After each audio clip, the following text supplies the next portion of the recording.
Last time we talked about why the doctrine of the rapture matters, how it shapes our view of Jesus and how we live our faith today.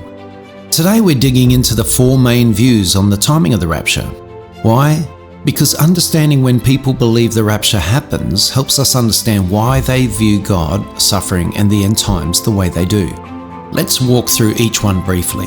The first is the Pre-Tribulation rapture. This is one of the most widely held views, especially in modern evangelical circles. It teaches that the church will be raptured before the 7-year tribulation period begins. Believers are removed from the earth to be with Christ before the world faces God's judgment. Their view is Jesus is a rescuer, one who protects his people from wrath. This is the most recent view in that it was first promulgated in around 1830 and is often associated with dispensational theology and popularized by books like Left Behind. The second view is called the Mid-Tribulation rapture, or the pre-wrath rapture. This position teaches that the rapture happens at the midpoint of the tribulation, around 3.5 years in. At this point, God's intense wrath begins, and the church is removed beforehand. It's a kind of rescue before the worst hits view. Their view of Jesus is both as a protector and a refiner, allowing some testing before delivering his people.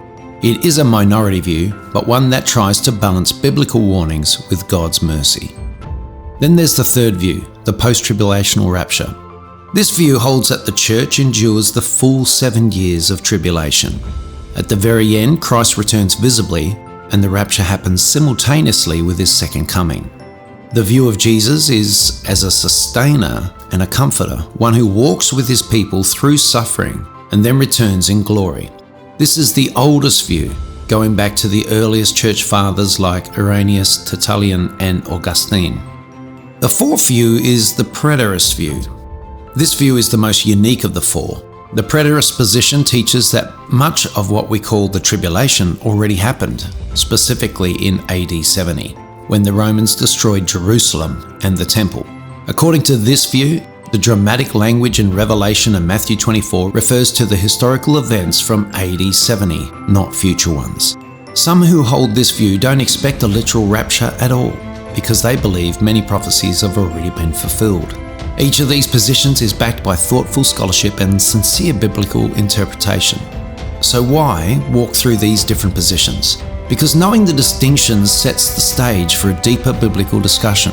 It helps us to ask better questions, compare scripture more carefully, and understand why faithful Christians come to different conclusions. And that's exactly what we'll do in the next video. We'll dig into the origins of these rapture views and where each finds its footing in scripture. Make sure you subscribe, and if one of these views resonates with you or challenges you, drop a comment below.